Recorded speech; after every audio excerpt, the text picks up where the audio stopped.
thank you all for coming out tonight. We really appreciate it. Thank you for watching this film. And we only have like 25 minutes, so I want to get right into it with Jay.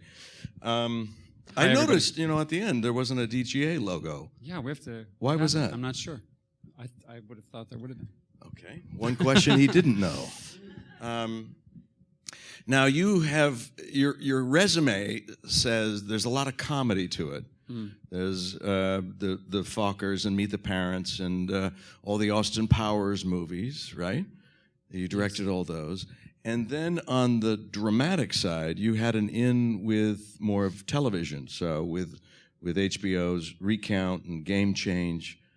And why do you think that is? Why do you think this on television you have more of a dramatic experience and then comedic and features? Well, as we all know, it's difficult to break out of to sort of get off the clown table, as we always call it. You don't get to sit with the adults. You sit at the clown table for the comedy people. So I always wrote, when I was a writer, I wrote serious things. But when I got to do Austin Powers, I got onto the list of comedy people, and I had a blast. And but once you do those, it's tough to get access to the great scripts in the serious world. But I had started working on a script about Mark Felt, who was Deep Throat, and to play the whole Watergate story from the point of view of the Deep Throat guy with Playtone. And somehow Paula Weinstein, heard about that. And when Sidney Pollack decided that he couldn't go forward with Recount, he invited me in, and it was just it was that a place like HBO would give someone like me a shot, and actually in particular Sidney Pollack would give me a shot because I'd known him and he knew I was interested in those kind of stories too. So it was really fluky. I didn't avoid the Mark Felt story would have been a feature. It actually still might go. There's new interest in it. So that was it was almost accidental.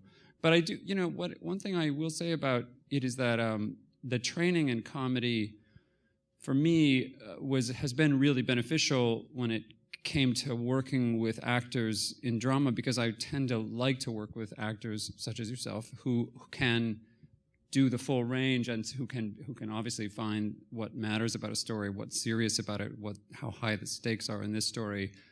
The stakes, are very, very high. There's a tremendous amount of loss and pain, but who also know where the ironies are and the wit is. These were extremely witty men. These guys, these writers. I listened to the roast. I call it the roast. I listened to the memorial service of Dalton Trumbo, and all his writer friends just spent the whole time insulting him the entire funeral service. So they were smartasses and really, really, really serious and really funny. So it helps to be able to get some of the humor.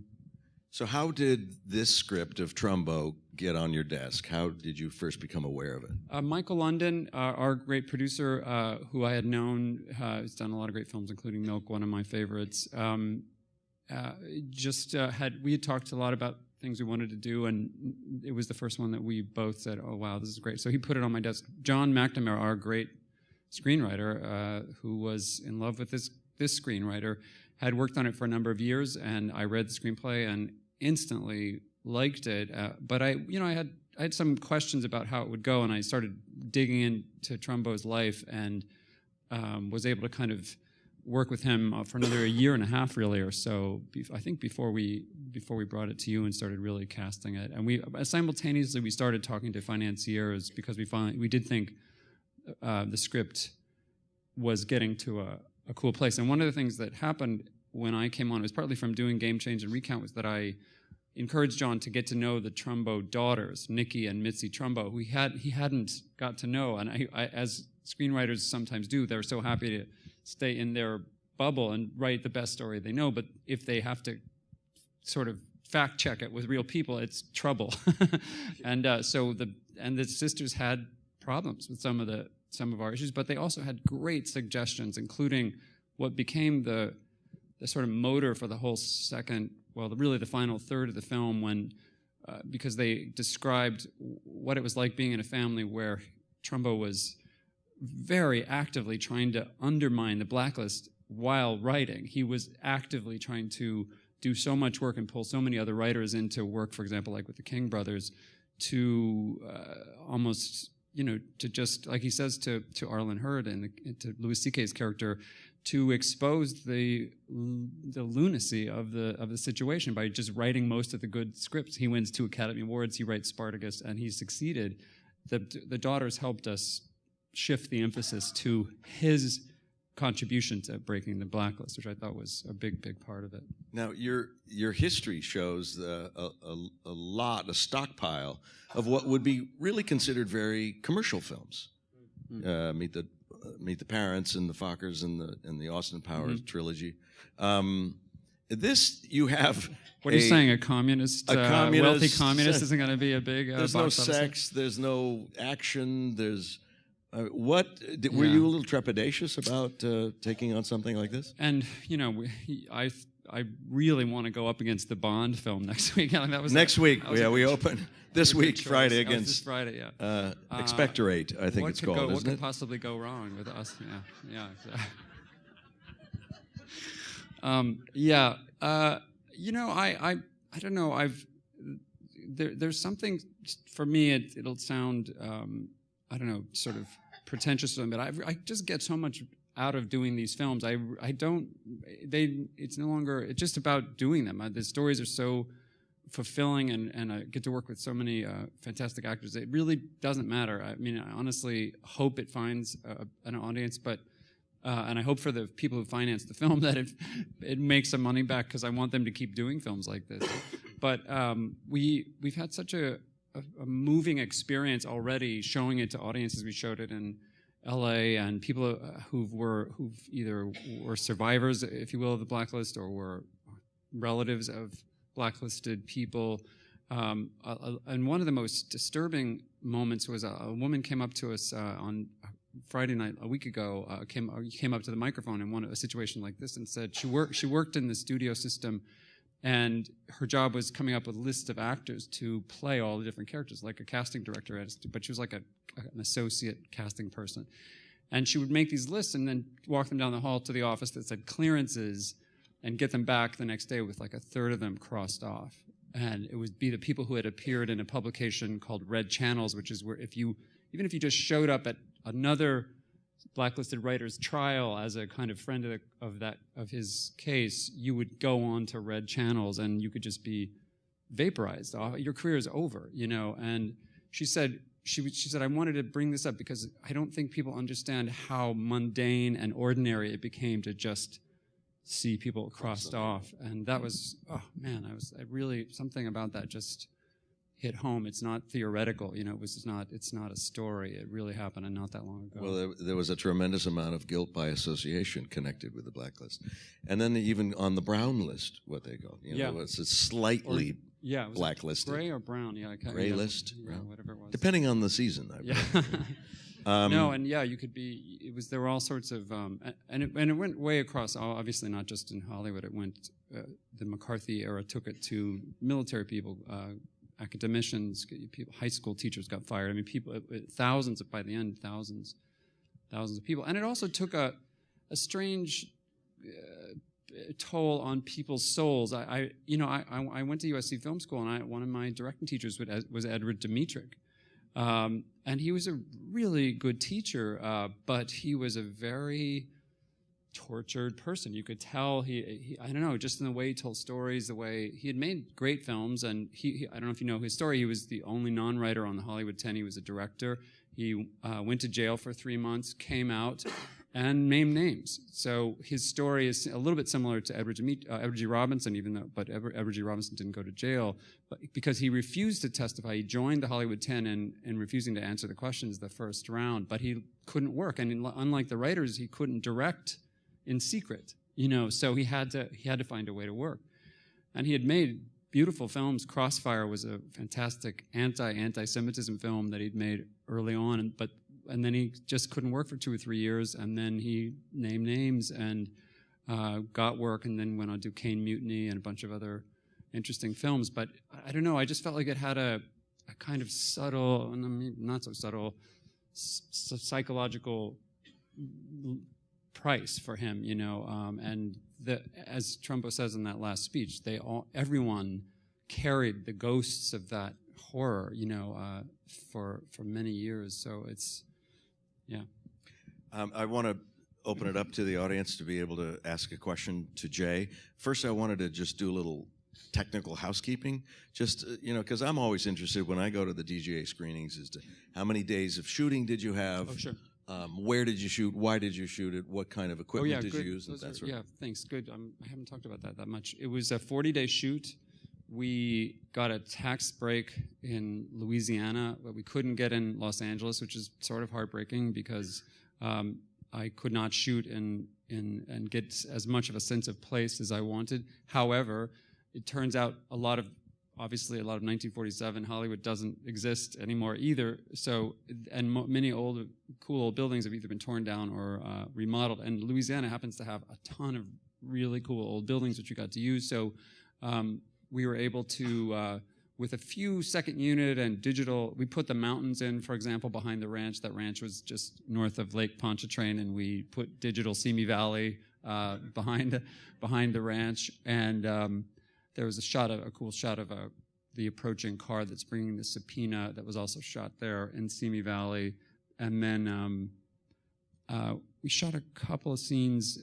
We shot one scene that got cut out on the back lot at the studios, but that was it. Everything else was shot in New Orleans. Yeah. Like cameras? What kind of cameras? Aries. Alexa. Yeah, the big ones. There's some cool small ones that we haven't tried yet, but the Alexa camera. They're coming. Those much more compact I'm ones. amazed that the main Alexa is as heavy as a full 35 millimeter. I'm looking forward to the mobility much of that. Yeah. Do we have any questions from the audience? Yes, sir.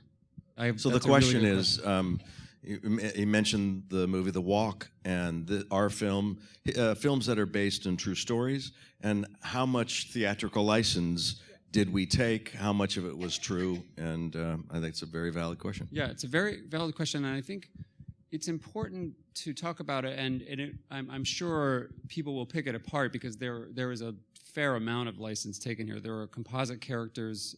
Arlen Hurd is he's a composite of 3 or 4 of the Hollywood 10. Buddy Ross is a composite character. Someone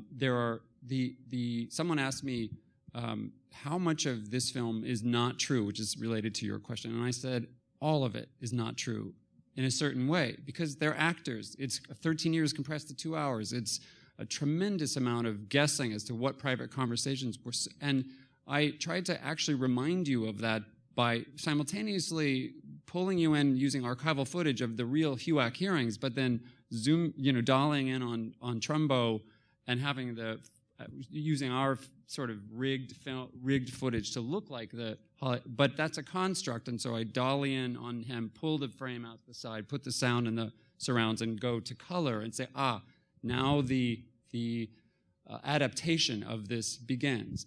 Because there has never been a biopic that was accurate. It's impossible. Even documentaries are made by selecting shots and interviewing witnesses who may or may not have reliable versions of history. History is only sort of happens once when it happened. But to tell the essence of it with as much authenticity and commitment to getting the story right is absolutely what we go for. We did a tremendous amount of research. We got to know the Trumbo daughters very well. They came to the set and as I said, had a huge amount to do with the script. So what we tried to do was stay true to what every single one of the characters was committed to, what mattered to them, who they were, what the essence of, and we also tried to get to the essence of what this battle meant. If we stayed true to the accurate story, it would have been extremely dense. It would have taken many more than 2 hours, many more than 2 hours to tell it accurately. But as has always been true since classic drama and classic storytelling, the way I feel to tell the story is try with every ounce of your creative ability to get to the heart of what it is, what matters about it, and tell it as faithfully as you can.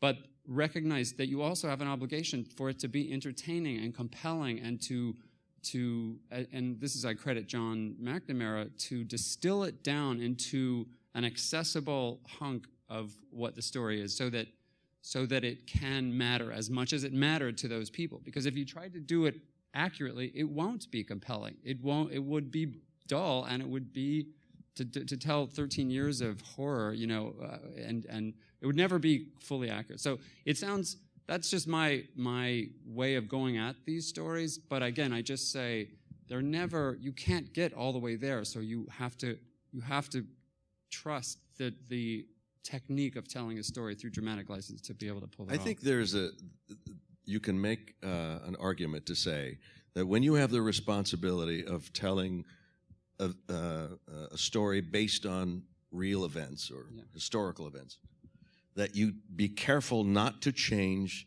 the real person's point of view. Yeah. I think that's the danger zone. If you can draw a line and say, John Wayne felt this, right. This is true. He's a great example of it. It's a great example. Yeah. The altercation or interaction that he had with Trumbo is theatrical license.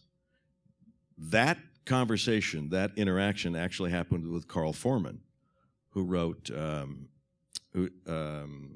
Noon. High Noon, and had a huge fight with John Wayne in that, but did not have that fight with Trumbo. But the fight was almost word for word the kind of attack he put to Trumbo. I think in that sense, I think it's a fair theatrical license to take the true example of what actually happened, staying true to the point of view of the people involved, and putting them together. One small example I always use is in All the President's Men, when I know this because of the Mark Felt story. Mark Felt never said "follow the money." That was a total made-up thing. But it made that story so memorable and so compelling, and it played through that whole montage of writing all the checks, and it was a storyteller's noble choice, in my opinion, because it gave power to the story, and it summed up a lot of clues that Mark Felt had given them, but he never said follow the money. I would always make that choice to be as true to what Mark Felt was up to and what they did ultimately do. But if you are too slavish to it, and again, I don't think I would be interested in hearing any example of any film that has ever been accurate. I don't know what film could be called that, and I do think it's become a kind of too easy of a way to try to dismiss certain films that have a tremendous amount of integrity but somehow didn't make it past the accuracy police, which I think, Shakespeare's historical plays would never pass the accuracy police, but yet they are an incredibly important. Anytime you mount performance art, there's going to be a compression of time, a truncation of story, but ergo, there's going to be theatrical license taken but I think that answers your question. It's a good debate, though, and I also say always, please check out the documentaries. This story is not history, as the screenwriter said to us. It's a story about history. If you want to get closer, but they still won't be all the way there because they're still accounts by people who may or may not have gotten everything right. There's a great book that this film's based on, Bruce Cook's book that's about Trumbo. There's a new one by Larry Sepler that's fantastic that uses a lot of Bruce Cook's book plus all the stuff that came out about this era and Trumbo in particular. And the footage of testimonies are available.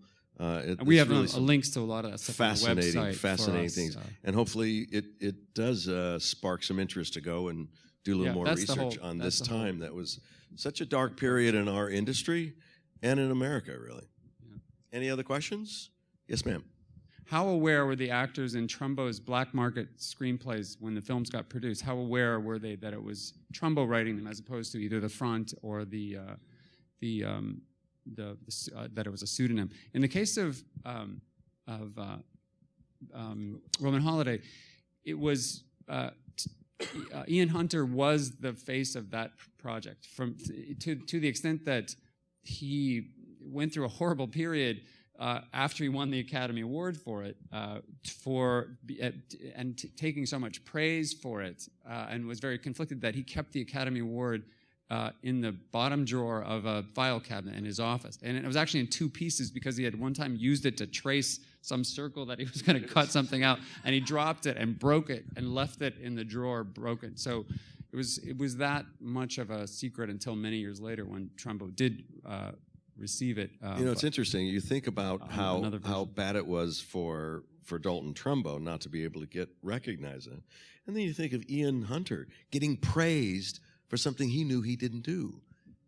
I mean, it was rough. We screened it at the Academy in L.A. and there's that giant. It's a beautiful theater, giant stage, and flanking it on both sides are these two giant Oscar statues, and they're about as tall as the screen. And there's one shot where Trumbo and Ian Hunter profile, and the Oscar is on the table, and one guy's going, "I don't want it," and the other guy's going, "I don't want it." He goes, "Well, you wrote it. Well, your name's on it." And it was a 3-shot of all 3 Oscars in the room with 2 guys saying they didn't want one.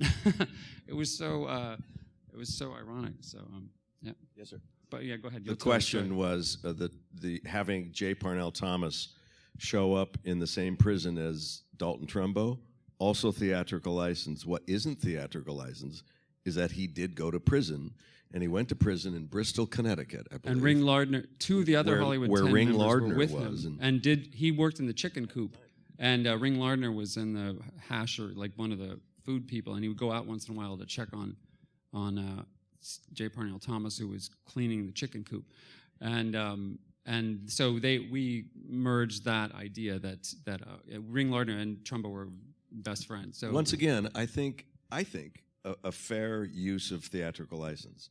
That the facts were that, but they weren't in the same prison. Condensed down to. Yes. The question is how the casting came about. I was going to ask that too. too. How did that happen? I imagine you had a wish list. I was told we had to do it no matter what, or we were going to pay a price or something. I was asked that too, and I don't know. I don't know where on the list I was.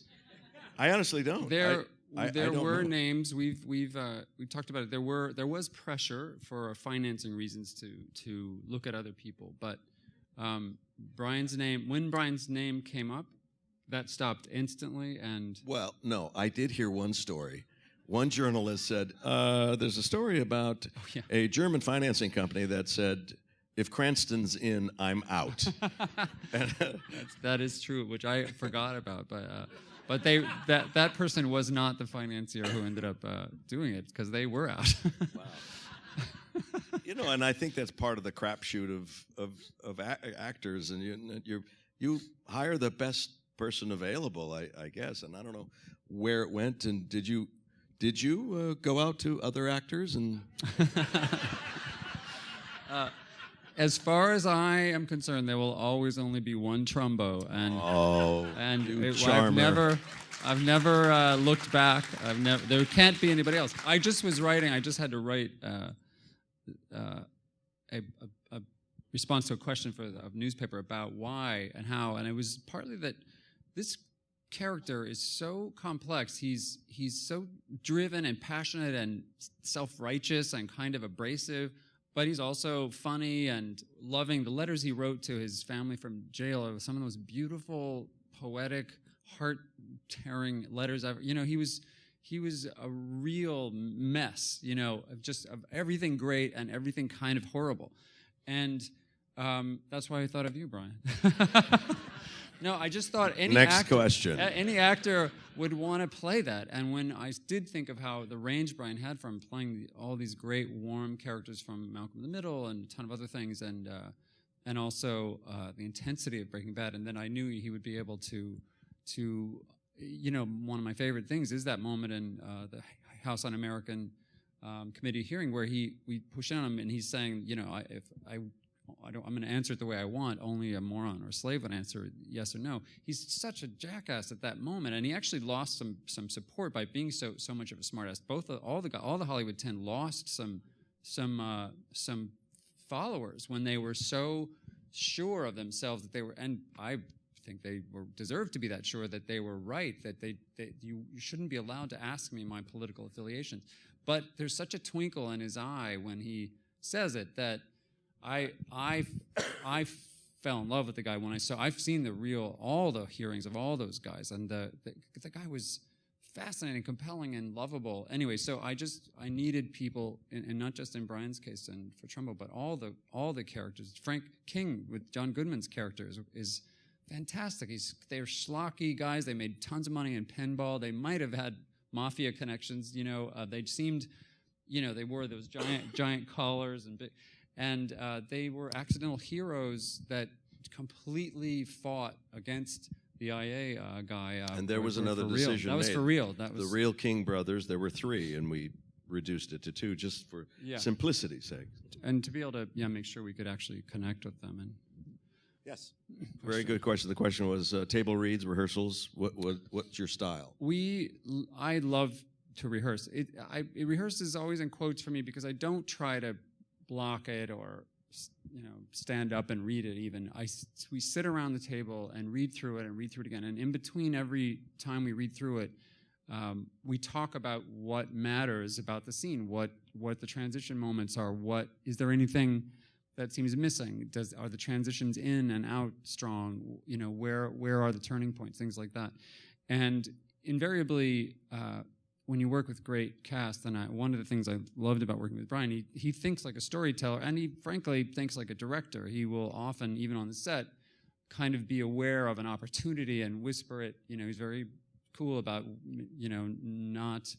he just has a great instinct. So you listen to that in the rehearsal phase. John McNamara listened too, and we made some fantastic adjustments. For example, one of my favorites was Bryan suggested in rehearsals, while we were there, actually right before Louis C.K. showed up, but it kept going once Louis got there, that it might help for people to understand that Trumbo was a communist, but he was definitely not a very good party member. He was not a conformist. He made trouble. He criticized the communists, the people in L.A. who were communists, and he was kind of a pain in the ass for the communists, but the communists didn't quite.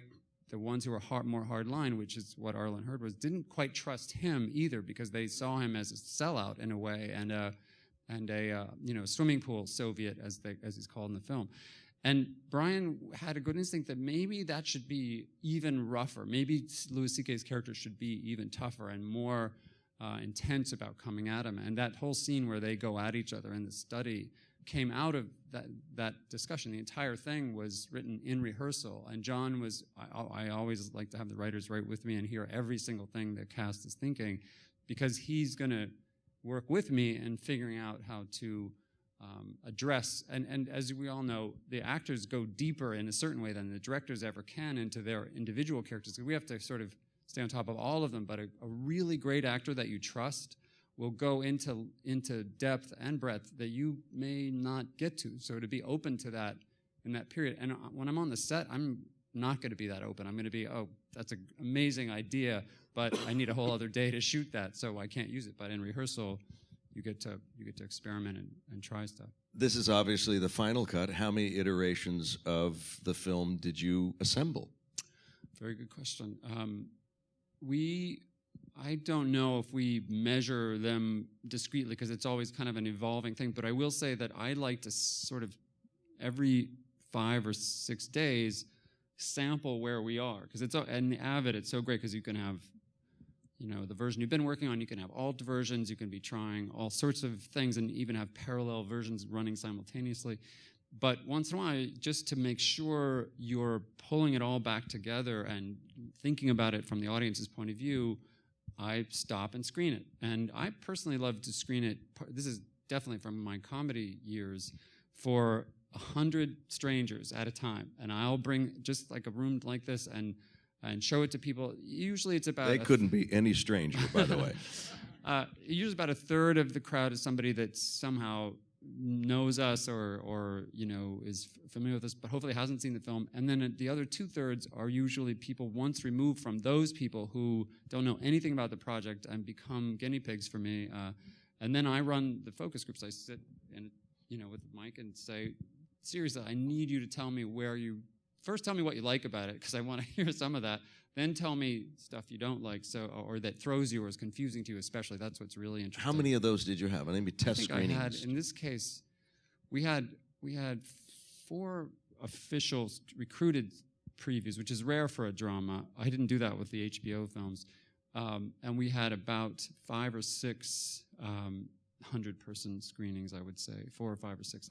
Where we would, pull them in. And in this case, it was trying to figure out, for me, the most important thing was, what is the difference, for example, in people's awareness now of what it meant to have joined the Communist Party in 1943, as compared to how those things seem retroactively, and where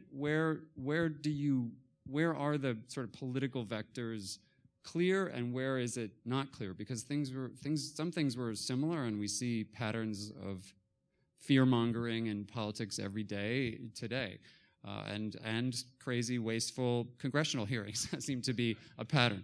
But there are certain things that were very different. The Communist Party meant something. People joined, Trumbo especially joined in reaction to the rise of fascism. He was not a big Marxist, but he definitely was a very, very rabid, intense anti-fascist, and a very, very strong pro-union guy. He went to war for the unions multiple times, especially in this huge battle between the Screen Writers Guild, it was called, and a industry-friendly union called the Screen Playwrights.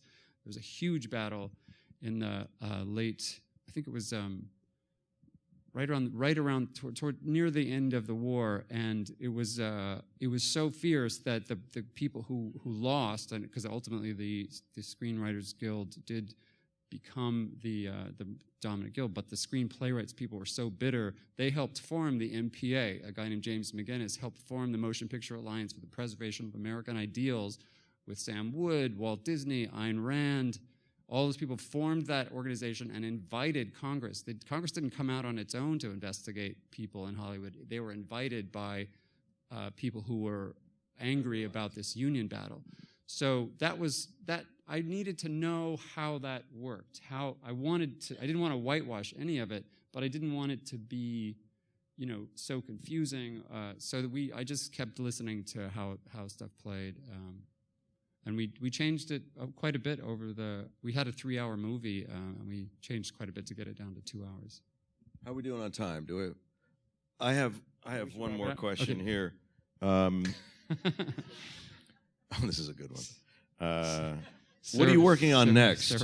What are you directing next? That's so amazing that you brought that up, Bryan Cranston. I'm directing a movie about LBJ based on a Tony-winning play from... Oh! How? I don't know. That's just amazing that you just... I did not know that. For HBO, that's great. This amazing cast. Melissa Leo's playing Lady Bird. Frank Langella's playing his mentor, Senator Dick Russell. Bradley Whitford's playing Humphrey in a totally physical transformation. It's an amazing... Stephen Root, who's one of the King brothers here, Jaime King, is J. Edgar Hoover. And it's a good... Anthony Mackie's playing Martin Luther King. Yeah. There's some... We just wrapped, so that's why we're a little loopy still, but we just wrapped a week. So what are we going to work together on next? I got some ideas. I think that's all the time we have. It is a German financier, so I don't know. Financier. I don't know. Thank you all very much for coming. We really appreciate it. Thank you, guys. Thank you. Have a good night.